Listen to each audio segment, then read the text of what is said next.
In this film, we offer you to take a look at possibilities many of us dream of, but very few believe are possible. Together we'll see there are truly no boundaries. You might have heard about a certain experiment with fish. If you divide an aquarium with a transparent wall, the fish inside won't be able to swim past it. If the wall were to be removed, the fish will remain on the same side for quite some time despite the barrier being taken away. There are many such experiments.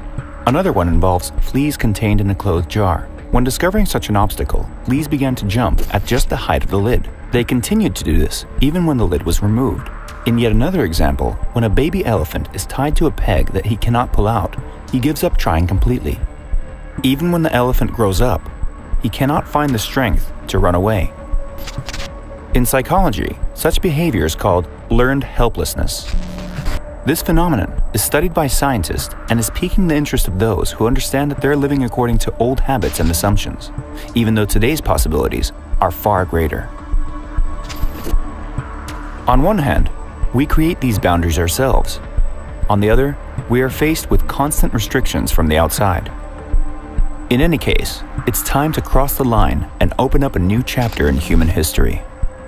This is a challenge to the old system. The one you hear repeat every day: cryptocurrency, blockchain, electronic democracy. Stay away from those things. They're dangerous. You don't know what you're dealing with.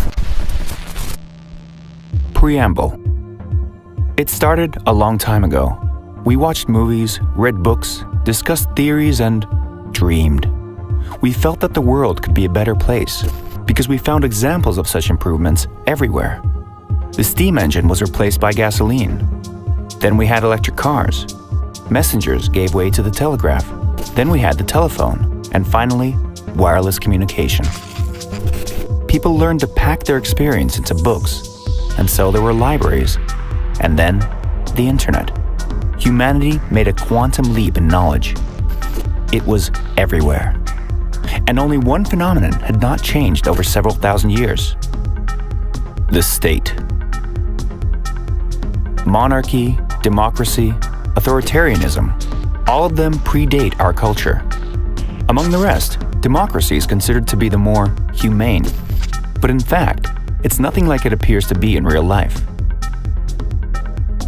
Democracy arose as a system of self-government in the ancient polis, rarely exceeding a population of 5,000 people. Only a small part of the population, approximately 15%, were considered citizens.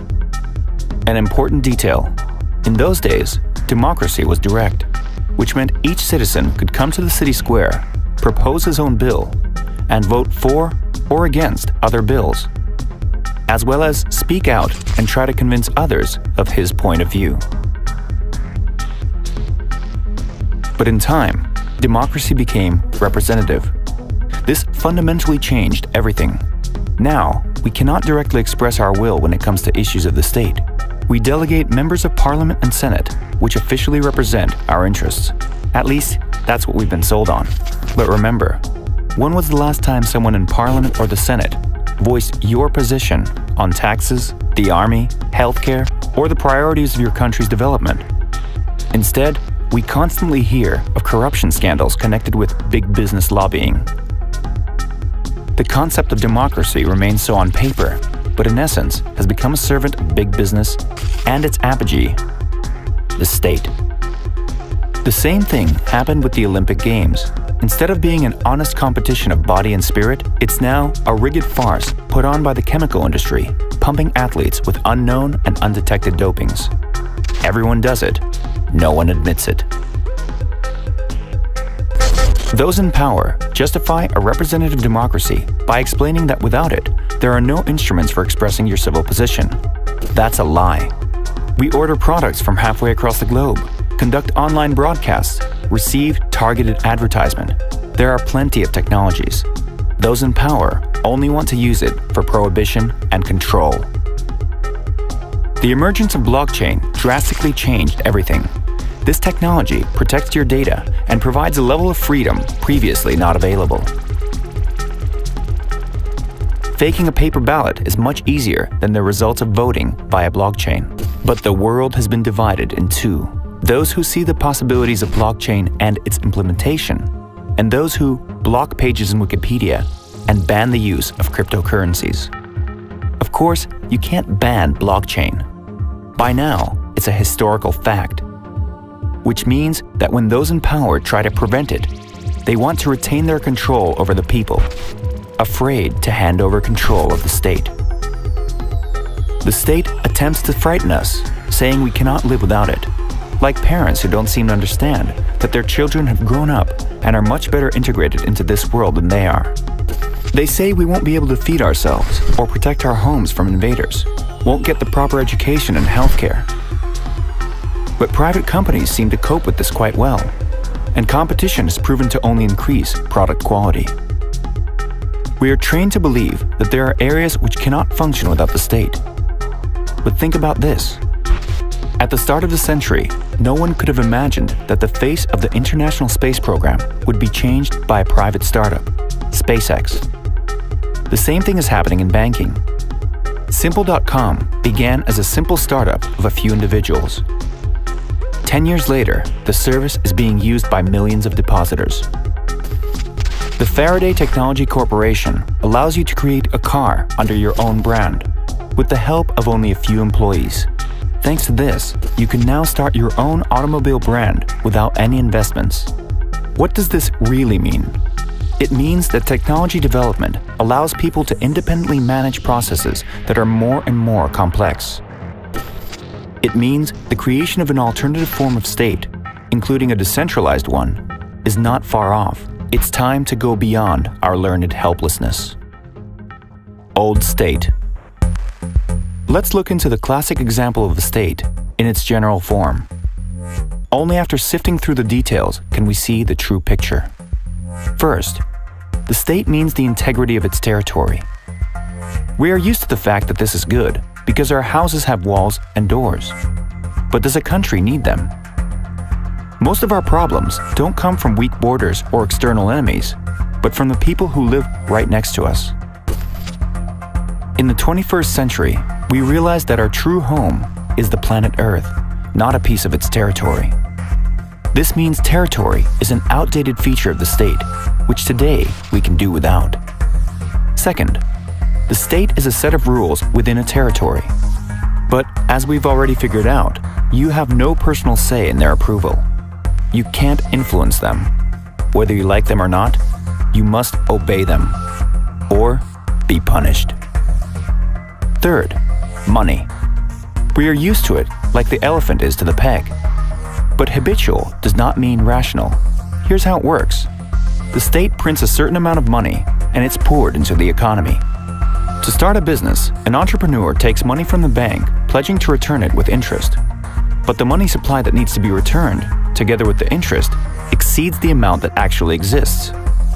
So the central bank now prints new money so the number of bankruptcies does not exceed a limit dangerous to the economy by inflation. The amount of total money increases, but the amount of work people are ready to do for it remains the same or decreases. So we have inflation. Inflation is, in fact, the speed with which the central bank issues new banknotes. If you give it some thought, it becomes clear that once this process is started, it cannot be stopped. There will be more and more money, while the economy stagnates or even declines. Imagine a formula where money will always get cheaper but never depreciate completely. Not the most promising model, but profitable for those who print money. It's crucial to understand that money, as we know it, is simply a concept, and it's not the only one possible. Blockchain has shown that the financial system can be safely decentralized and transparent, and that money can be deflationary, as with the most famous form of cryptocurrency, the Bitcoin. Its dispersal is limited, which means that its price will only go up. But the state forbids any experiments with finances simply because they're afraid of losing control over money, and therefore over the people. Fourth, the army. Does the state truly need it? Today we are sure that even major conflicts should and could be resolved without any violence between people and the state. There exist other legal, informational, and economic premises that show physical violence is obsolete. We're not calling to abandon and dismantle state-run militaries instantly, but in the long term, we want to live on a planet free of weapons. Fifth, mass media. That entity which mixes news, opinions, and theater in such a way as to shape and control public opinion. One way or another, most of their state-sanctioned views come down to maintaining power rather than reflecting the true values of humanity. Vision. We gave it some thought. If people fly into space, use wireless communication and the internet, what can the new state be like? After all, the old one arose out of a slave system and has remained true to its nature, just took on a modern look. As the German philosopher Goethe once said, "None are more hopelessly enslaved than those who falsely believe they are free." What do we need from the state today?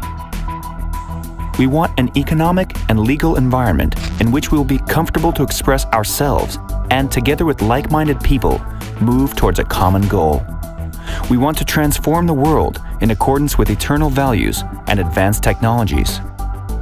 We want the state to be a system with an open source code to which every citizen can contribute and program according to their needs. It should be constantly updated and developed, just as software is, combining both stable builds and new, experimental betas. We want to experience a direct democracy and other progressive elements that have become possible thanks to blockchain and other technologies. What does this mean on an everyday level?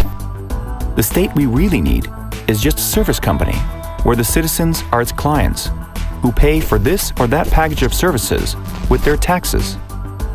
If the passport of one country gives a visa-free entry to 50-plus countries for a 3% tax, and another only allows 10 countries for a 15% tax, the choice is obvious. And this common-sense metric applies to everything else. We want a set of relevant services that are not imposed on us from above, and a set of laws that we choose for ourselves. Forms of marriage, sexual realization, gender identity, use or abstinence from certain substances, even military service, which some might consider just as a 6-month adventure. We are able to decide what we want ourselves. We are the state. And we thought, what steps can be taken today to get closer to the world we want? A world of greater justice and opportunities. We understood that we already have enough tools for this. All we need is to put them together into a working system. We have a vision of what we want. We have people who are ready. There are technical resources and services. All we need is the software and an economic model. The army? Not necessary. Territory? We believe in an extraterritorial state. We used blockchain as our technological foundation and are now focused on developing the economy. What can it be like? Different, a digital revolution, an alternative to what we see in today's state. We also thought, why not do it the other way? What if the state pays its citizens, not the citizens pay the state? This seemingly crazy idea turned out to be real. That's how Decenturion was born. Model. Imagine that the state is not a parasite, but rather a synergistic organism in symbiosis with people. It seems impossible, as some things are impossible in classical mechanics, but in quantum mechanics, they work. Likewise, blockchain has changed not only the economy, but more global things as well. Blockchains are a zone-free economy, one that's here, now. The current states and those that benefit from the status quo are the last line of resistance, and they'll fall soon. They'll be replaced by new models built on the blockchain. Models like Decenturion. How does it work? To begin with, we embodied Decenturion with the most effective economic model to date that provides citizens with a steady income. Since we uploaded this video, the working model exists and is developing as we speak. It all started with the emission of Decenturion tokens. 3 stages of emission are planned in total, with 10 million tokens distributed in each, with a total of 30 million tokens. Decenturion's tokens are conveniently tied to Ethereum and will be distributed free of charge to those wishing to participate in proportion to their ownership of this cryptocurrency. On one hand, this is dictated by convenience, as the Ethereum blockchain, with its system of smart contracts, is the world's largest technology platform. It allows you to perform operations with Decenturion tokens in the external market in just a few clicks. On the other hand, among the main owners of Ethereum and Bitcoin are key participants in the cryptocurrency market, the so-called evangelists and ideologists of this new world. The distribution of Decenturion tokens among them creates an effective first circle, the foundational stone from which the first blockchain state will be built. Each token is not merely a part of the Decenturion financial system, but a potential civil contract, which after activation becomes a smart contract that constitutes the relationship between a citizen and the Decenturion. It is a passport to a new world.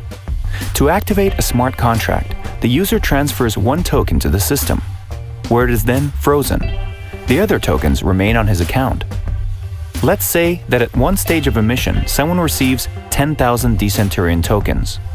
This means after activating their smart contract, 9,999 active tokens remain on his account. Those who did not receive Decenturion tokens but want to take part can buy them on the lendings of active citizens.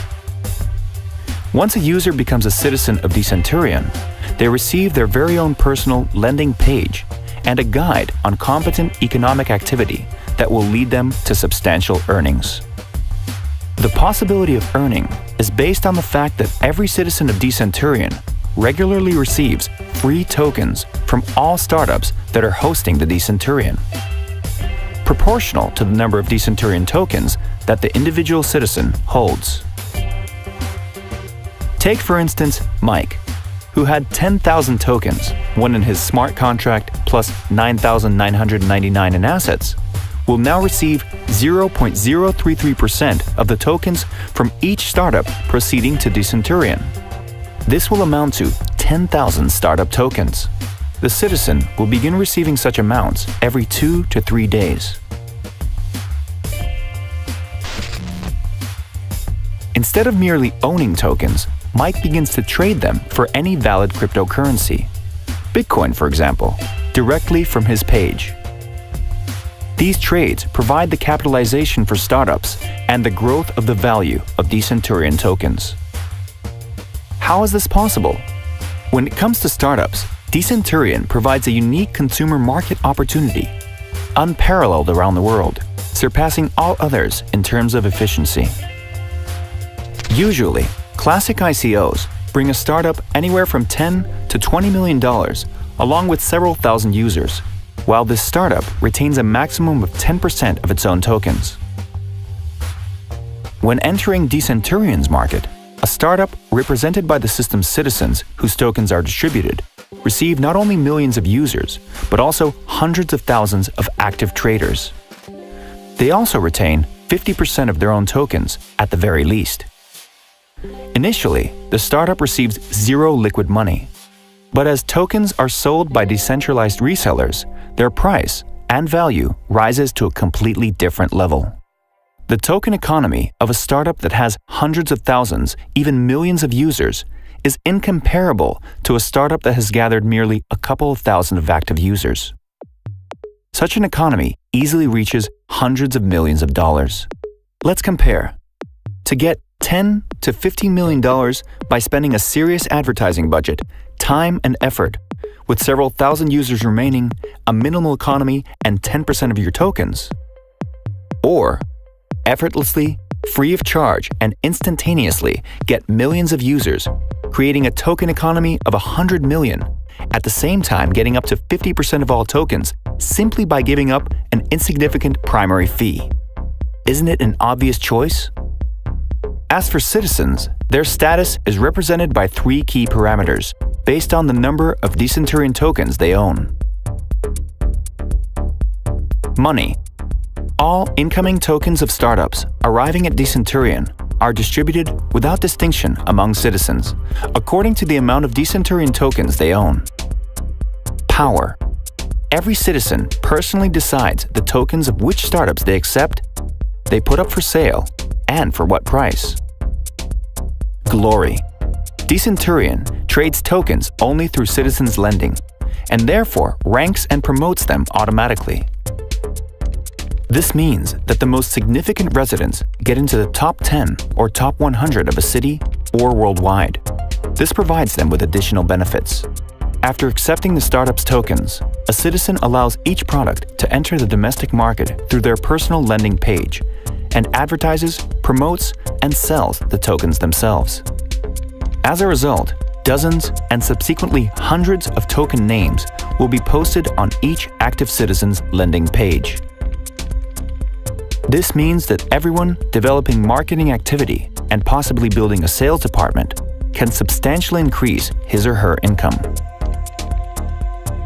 Here, we have a completely different emission economy. Even if we take the average token holder, one of the top 10,000 users, over time, their annual income should exceed $1 million. When we first thought about the blockchain state, we were overwhelmed with the many ideas such as smart contracts, wiki constitutions, script-based auto law. But soon, we realized that what we needed was a real platform, an operating economy. It will allow us to create an e-government that embodies everything we believe in, and what makes the blockchain real. In the next stage, we want to develop an environment for forming work groups and introduce additional options for implementing tokens. In the future, we want to create tools for direct democracy that let Decenturion citizens regulate political, economic, and social life online and beyond. We wish to provide any citizen who participates the conditions in which to engage in the projects that inspire them. What are you dreaming of? To work on the code of law? Or to develop relationships with regulators? To develop the symbols of social groups? Or social architecture? The main value of Decenturion is the ability of each person to engage in creative work and express themselves together with like-minded people. We believe that people are the true value of the state. Therefore, loyalty to citizens is not only a pledge of success, but the key to existence of future states, which should become client-oriented and competitive. We can create a unique environment in which resistance to development will be minimal. Today, companies do not need such things as legal entities, bank accounts, and tax reporting. They're just a once compulsory measure, an atavism. In the blockchain, all of this is automatic. People simply don't need to waste their time on it. We create a perfect, self-governing society to demonstrate to the whole world an example of the only effective model of state structure. We create a state for the people in which wealth, power, and glory are completely transferred to all citizens. We create a state where resources are transferred not by residents, but to residents. Citizens are a resource, and this resource is a value that cannot be overestimated. Every citizen is a full-fledged shareholder of the Decenturion state and receives income, the right to vote, and publicity directly proportional to the number of tokens that he has in his possession. Every citizen participates in the management of the state, development of the economy, and ideology. Everyone chooses his role, and this role is determined solely by the interests of the citizen. Decenturion is the state with the maximum density of dollar millionaires, outstanding specialists, and creators per capita. To date, it is not only the best consumer market in the world, but also an advanced human experience in the practice of decentralized interaction. Challenge. The state may not be pleased with the Decenturion, but they won't be able to forbid it. That's because Decenturion does not sell anything to its citizens. All tokens are distributed free of charge. This makes regulators unable to restrict tokens legally. The state as we know it has been a great help to people, but the world has changed, and it is now an outdated model. Today, we can live differently and explore other forms of economics and law, business and creativity, self-expression and relationships. And we try. There's no need to be in conflict with anyone. We invite countries to a dialogue with us. Are they able to function without force, without an informational blockade, simply explaining why their model is more effective and better? Just as we do, a group of enthusiasts. When the Wright brothers tested their first aircraft, they were laughed at. A machine heavier than air cannot rise. And now, the whole world has taken flight. Despite very few people being able to explain where and how the lifting force comes from. We're regular people who glimpsed how we can live easier, richer, more interesting lives. All this is possible today. If you understand the value of this and are ready to join us, we want to welcome you. The more power is consolidated in one hand, the more disharmony there is. Power can be decentralized. The Constitution boils down to several lines of code. There are no borders. There are no conflicts over territory. No arms, no war. We want to awaken the spirit of creation and see what we can do based on our ideas and dreams. And we invite everyone who hears us to take part. To take this journey with us, all you have to do is click.